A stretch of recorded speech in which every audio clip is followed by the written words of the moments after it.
All right, let's talk a little bit about a recent blog that I noticed over at Triablog, put up by Steve Hayes.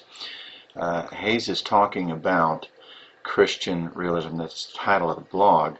And this blog, just to set some context, comes on the heels of a disagreement that I had had with Hayes regarding his view of the resurrection. There's three cases of the resurrection in Luke and in John, where we have the two disciples on the road to Emmaus that, for some strange reason that is beyond our ability to explain, specifically, that they had trouble recognizing Jesus. They did not recognize him. Mary, when Jesus appeared to her in John 20, did not recognize him. The disciples, when they saw him on the beach, did not recognize him. Now, the case in Luke apparently uses what we would call possibly a divine passive. It's quite possible in that particular passage that Luke is conveying that there was some divine agency involved, and that would be a plausible view to hold, although we can't prove that. It's not unreasonable to say that God was mysteriously in one way or another actually preventing the two disciples from recognizing the resurrected Christ. The language is quite different in in John 20 and 21 with Mary and the other 12 disciples on the beach. But there are naturalistic explanations for this, and I'm not looking to discount the fact that there could have been divine agency. What we're doing here is looking at the text and trying to understand what was going on. It is not beyond the realm of possibility that they just didn't recognize him. I cannot tell you how many times I can see someone in a particular environment, such as church, once a week, and then all of a sudden I see them someplace that I really don't expect them to be. And initially, I don't recognize them. They don't recognize me because they look different. They're dressed differently, and they are out of the environment which I am accustomed to seeing them in, and therefore there's a psychological effect, not a supernatural, or not a wildly psychological effect. It's just quite normal. You're just not used to seeing them in that environment, and it takes you some time to recognize them, to orient yourself. So upon the heels of this discussion, where basically it was my contention that we just don't know what was really happening there, that it's plausible to say that there was divine agency, and that there's nothing wrong with that, my contention is that it's better to say we're just not sure. We know that something was going on, and that they didn't recognize Jesus. We know that there's a reason that that text is there, and there are all kinds of things that we can learn from that text, and that's not the purpose of this podcast. At any rate, Hayes and I went back and forth on this, and I was called a coward basically because I didn't want to push for an interpretation of that passage beyond what I could conclude just based on a solid exegesis of the text. In other words, I didn't want to engage in speculation beyond what I could really, truly, clearly argue from the text itself. In other words, the text didn't say that this was divine psychological impediment, which is what Hayes is arguing for. And so my contention was that it's really pushing the envelope, and there's no basis to argue for something that specific when you cannot deduce that from an exegetical treatment of the text. And so this also bled over into the same kind of discussion around Paul's conversion, and that this too could have been explained, the blindness could have been explained by divine psychological impediment, which I took serious exception with. And so I pointed to the three other passages in Acts where it seemed rather clear that this was literal physical blindness, that it was not a psychological impediment, divine or otherwise. But Hayes, as he sometimes does, dug his heels in and refused to move from his position, and in fact responded with this post around Christian realism, which is really what I just want to spend a couple of minutes talking about. It's my view that Hayes claims to be Reformed, has a master of religion from Reformed Theological Seminary, and in my personal opinion, should know better than this particular argument. So he's talking about Christian realism, and he makes this observation in his blog regarding the atheistic objection to miracles, which is basically that there cannot be in the Christian worldview a uniformity of nature, because the Christian worldview teaches that there are miracles, and by definition miracles are a violation of natural law, the rules of nature, and therefore the Christian worldview destroys predictability, destroys the uniformity of nature. And Hayes is actually dealing with this, and this is basically what he says. He says, quote, "Conversely, this is why it's fallacious for atheists to define a miracle as a violation of natural laws. A world in which miracles occur is not a lawless universe.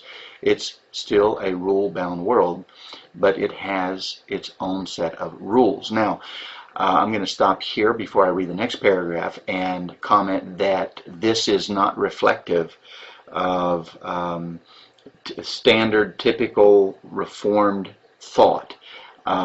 Typically what we would argue, especially as a presuppositionalist, as someone who holds to a more Reformed view of the text, I'm not covenantal, but I am Reformed in my especially soteriology, and certainly presuppositional entirely in my apologetic. And so I would take an exception to Hayes' view on the fact that the universe operates by some set of impersonal rules or impersonal laws, arguing that it's a rule-bound world. I would argue that that particular view, that this is a rule-bound world and that it has its own set of rules, I would argue that that view is not supported by Scripture, that is not how the Bible describes God's relationship to the universe. It is not how the Bible speaks of God's activity in His universe. The Bible speaks entirely differently about how God is ordering the universe through His providence as He sovereignly rules and reigns over all that is. So Hayes goes on in the next paragraph to expound on this and to try and answer and refute the atheists. And so I'm going to continue, and then I'll make a few more comments and wrap this up. Hayes says, quote, "That doesn't mean God is bound by the rules. Rather, God made the rules in the first place. He doesn't have to break His own rules, for the rules allow Him to do whatever He wants. If He wanted to do something contrary to the rules, He'd put different rules in place from the get-go. God plays by the rules because the rules reflect His intentions. The rules don't make Him do anything or inhibit divine action. God isn't a short-sighted creative writer who has to rewrite His own rules halfway through the story to extricate Himself from an unforeseen dilemma." End quote. Now, Hayes is a writer himself, I think educated, double majored in classics and history, if memory serves me correctly. So he's using analogies that are familiar with him, and I do this all the time. I think it's an excellent device, so long as the analogy is a reflection or an expression of that which actually obtains. And in this particular case, it is not. The idea that God wrote rules such as laws of nature is not something that is supported by the text. Yet Hayes, in creating this response and putting together a response to an atheistic objection, really does some damage here in his apologetic, because he sets God up, first of all, as putting together a set of rules, creating them, and then he says that these rules come from God's intentions, which are also kind of like God's laws, God's rules. So they don't come from necessarily God's intentions. They don't exist at all. So how would a Christian response to the atheist's actually sound? What would it sound like for me to say if an atheist said to me what this atheist is saying to Steve Hayes or to any of us, that the existence of miracles in the Christian worldview ipso facto destroy any idea of the uniformity of nature in the Christian worldview? Well, my first response would be that it's obviously a case, and it's obviously the fact and observable that nature is uniform. There is uniformity in nature, and so that does more to support the idea that God exists than it would that God doesn't exist. Secondly, I would say that there's a terrible misunderstanding on the part of the atheists around how nature is uniform to begin with, because God did not wind up nature. He did not create nature and then put in place the impersonal laws that would serve to govern nature. In other words, when we throw a stone into the air and it falls back to the ground, we call that the law of gravity. And sometimes, for sake of argument, we will occasionally even call it the law of gravity in an attempt to accommodate a discussion, so that we don't want to fuss over every little tiny detail until we get to our main point. And once we make our main point, then perhaps we can circle back and say, you see, this is after all illegitimate to refer to it as a law of gravity. It really isn't a law of gravity. It's actually the power of God throwing the rock back to you. Because the scripture paints God as being actively involved in his creation and in everything, in every part of his creation. Now, Steve recognizes this, I'm sure, when it relates to God's plan in human affairs, in everyday life of those creatures that are created in God's image, human beings. And in our lives, and how we our steps are ordered by God, and the lot is cast, but the Lord is the one who does the choosing, and so on and so forth. There is no such thing as chance. That God has predetermined everything that comes to pass. That all things are working together to the good of those who love God. That God is in control and works everything according to the purpose of His plan, for His good pleasure, for His purposes, for His glory, for our good. And sometimes we don't understand how He does this. We don't always see the good, but we know that the good is there. We know that it's glorifying God, because God reveals to us in His Word that it is good. He said it's good, therefore it's good, because God said it's good. God can't lie, and therefore what God says is true.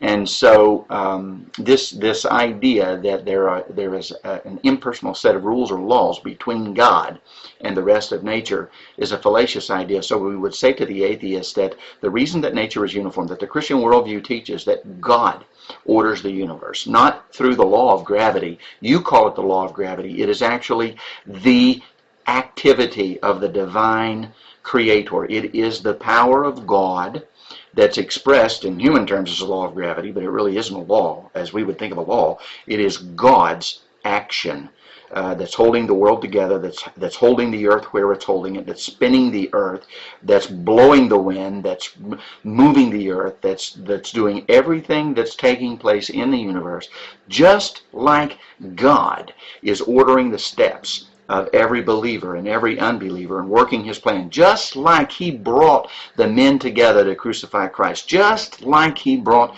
Judas to the place where he was to betray Christ, just like Joseph's brothers, He brought them to the place where Joseph would be sold into slavery. Just like He's doing all these things, He is also doing the very same things in nature. A lion doesn't take down a gazelle outside of the action of God bringing it down. God is involved, intimately involved. So Hayes's approach is a deistic approach, a deistic view of God, where in the more pure form, the deist says that God created everything, God got everything started, wound up the clock, and then walked away and let things go, and there you have it. This is kind of a spin, a modified form of a deistic view of nature. And this natural law, these rules, it is illegitimate, and it is ill-advised to use it in hermeneutics or in apologetics with an atheist in discussion, because inevitably what the atheist is going to do, if you're talking to a sharp atheist, they're going to pin you in a corner and say that these laws then must be arbitrary. Right? It's like the moral law. So we have a moral law, so we know that certain things are right, certain things